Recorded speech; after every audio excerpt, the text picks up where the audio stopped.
नमस्कार, आर के त्यागी गाजियाबाद एनसीआर दिल्ली ओम सच्ची जनवानी चैनल पर आपका स्वागत है। चैनल को सब्सक्राइब करें प्लीज़, 1 सेकंड खर्च होगा, हमारी मदद होगी, चैनल का विस्तार होगा। साथियों, एक ये पोस्टिंग आई है, पोस्ट है ये, और ये वैसे तो कई दिन पुरानी है, लेकिन मैं JN शुक्ला हैं, ये मिस्टर उनकी है प्रयाग से, मैं इसको आपको बता देता हूँ। ये लिख रहे हैं, बैंक कर्मियों कृपया नींद से जागो, तुम खतरे में हो नहीं, पाप का भागी केवल व्याघ्र जो तटस्थ है, समय लिखेगा उनका भी इतिहास, राष्ट्रकवि दिनकर जी। तो ये कहते हैं, हाँ, दूसरे शब्दों में उनकार का इतिहास लिखता है जो गलती निर्णायक मोड़ पर तटस्थ रहते हैं।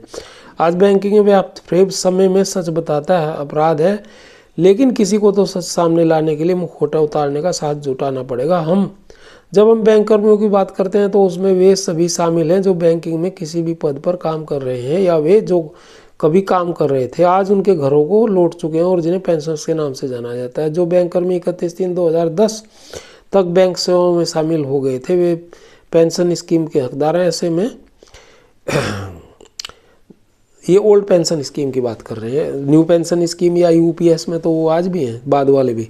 ऐसे लोगों को मौजूदा पेंशनर्स की दुर्दशा की सबक लेना चाहिए। वर्तमान पेंशनर्स आईने की तरह जिसमें भावी पेंशनर्स अपनी छवि देख सकते हैं। जो लोग 1/4/2010 के बाद बैंक सेवाओं में शामिल हुए हैं, उन्हें सेवानिवृत्ति के बाद सामाजिक आर्थिक सुरक्षा उपाय के रूप में परिभाषित पेंशन योजना के महत्व को देखना चाहिए, जिसे उनकी यूनियनों ने सोने के तस्तरी में सजाकर बैंकों को वापस कर दिया था और बदले में NPS लेकर आए थे। जो पेंशन विकल्पी अभी भी सेवा में है, वे ध्यान दे सकते हैं। यदि यूनियन और प्रबंधन पेंशनर्स के संबंध में वेतनमान नीतियों पर कायम रहते हैं और वेतन संशोधन के साथ पेंशन को संशोधित नहीं करते, तो उनकी स्थिति मौजूदा पेंशनर्स की तुलना में और खराब होगी। विशेष भत्ता, जो मूल वेतन का एक अभिन्न अंग है, को पेंशन और ग्रेजुएटी के सेवानिवृत्ति लाभों की गणना से बाहर रखा गया है। और विशेष भत्ते का एकमात्र उद्देश्य भविष्य में वेतन संशोधन के सापेक्ष पेंशन में वृद्धि को रोकना है। पेंशन पूरे सेवानिवृत्त जीवन को कवर करती है। स्पेशल अलाउंस का मकसद 1/11/2012 से पेंशन और ग्रेजुएटी दोनों को नवे वेतन स्तर के आसपास बनाए रखा जाना है। और विशेष भत्ते के कारण 1/11/2012, 1/11/2017 और 1/11/2022 के बाद सेवानिवृत्त लोगों की पेंशन अंतिम आहरित वेतन में 50% से घटकर क्रमशः 45.5%, 41% और 36% हो गई है। हमारा आकलन है कि 1/11/2027 से 1/11/2032 से 1/11/2037 और 1/11/2042 के बाद सेवानिवृत्ति की लोगों की पेंशन 50% से घटकर आहरित वेतन का लगभग 31%, 26% और 21% और 17% रह जाएगी।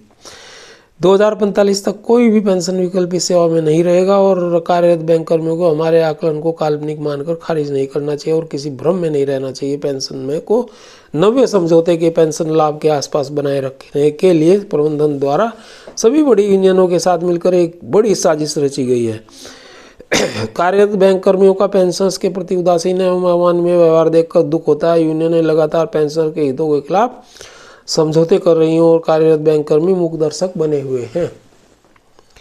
विशेष भत्तों के आत्मघाती समझौते का किसी ने विरोध नहीं किया और यहाँ तक कि जो लोग तुरंत प्रभावित हुए या होने वाले थे, वे भी चुप और संतुष्ट हुए। और केरल उच्च न्यायालय की एकल न्यायाधीश पीठ द्वारा इसे रद्द किए जाने और देश के विभिन्न उच्च न्यायालयों के 14 याचिकाएं लंबित होने के बावजूद यूनियन ने 1/11/2017 और 1/11/2022 से स्पेशल अलाउंस बढ़ाने का समझौता किया। सारी हदें तब पार होगी जब यूनियनों ने 11वें BPS 8वें संयुक्त नोट के मांग पत्र में मूल वेतन में स्पेशल अलाउंस को शामिल करने की मांग से मुकरते हुए इसे बढ़ाने के समझौते पर हस्ताक्षर किए। बैंक कर्मियों की कायरता तब और उजागर हो गई जब उन्होंने यूनियनों की सदस्य शुल्क जारी रखा और वेतन संशोधन से प्राप्त एरियर पर 4% की दर से लेवी का भुगतान कर दिया। लोगों ने गद्दार बने नेताओं का महिमा मंडन किया। यह वही बैंकिंग है जहाँ रत्ती भर भी कमी होने पर सप्लीमेंट्री सेटलमेंट का इतिहास है। आज वे यही यूनियन और वर्किंग जहाँ ID एक्ट के तहत हुए सेटलमेंट को लागू नहीं किया जा रहा और बैंकिंग में शमशान घाट जैसा सन्नाटा पसरा हुआ है। पेंशन संशोधन को लागू करने की बात कौन कहे। यूनियन अनुग्रह राशि की समीक्षा नहीं करवा पा रही है और जो कि 12वें BS 90 संयुक्त नोट दिनांक 8/3/2024 के अनुसार अप्रैल 24 में की जाने वाली थी। इस तरह की ID अधिनियम के तहत समझौते का अनादर किया जाता रहा है। अगर कार्यरत बैंककर्मी सचेत होते तो पेंशनधारियों की इतनी दुर्दशा नहीं होती। हम उन लोगों से अपेक्षा कर रहे हैं जो वर्तमान से में सेवा में हैं और पेंशन पात्रता रखते हैं और वे मौजूदा पेंशन को देखकर अपना भविष्य देखेंगे। वे समय में वे सभी अकेले और अलग थलग रहेंगे।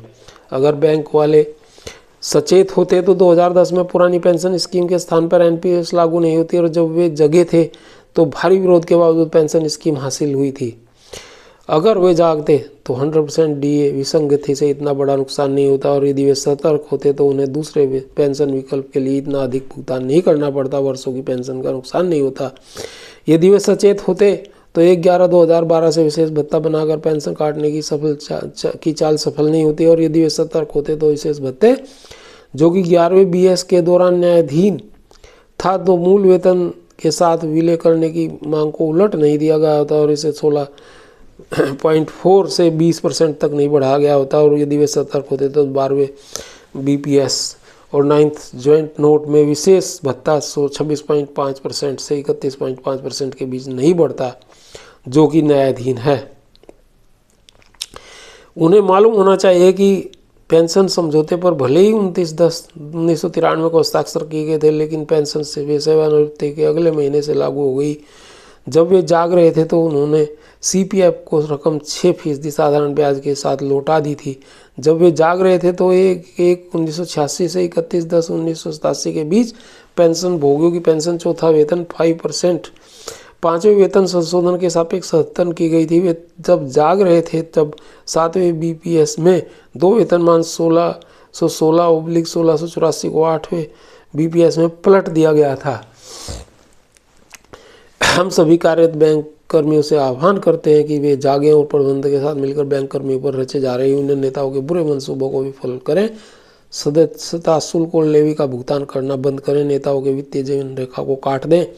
आसमान गिरने वाला नहीं और अगर गिरता है तो ये विध्वंसक उसे रोक नहीं सकते। श्रोता मत बनो, उनकी बकवास का विरोध करने वाले बनो, उनका सत्कार न करें बल्कि उन्हें प्रताड़ित और अपमानित करें। वे भ्रष्ट हैं और प्रबंधन पिट्ठू हैं।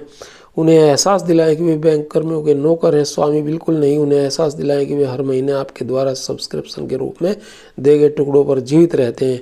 और ये जे.एन. शुक्ला जी ने लिखा, बिल्कुल अच्छा लिखा और सही लिखा है। We support it. तो साथियों, ये विडम्बना है कि बैंक कर्मियों को ये सब झेलना पड़ रहा है, लेकिन जो भी है झेलना तो पड़ ही रहा है, उसमें हम कुछ कर नहीं सकते। और ये भी हम आपको बता देते हैं कि जो भी इसमें ऊपर नीचे हो रहा है और जो दिक्कतें पैदा हो रही हैं उसका मूल कारण जो है वो यही है कि हम लोग सजग नहीं हैं या हमारे साथी जो हैं वो सजग नहीं हैं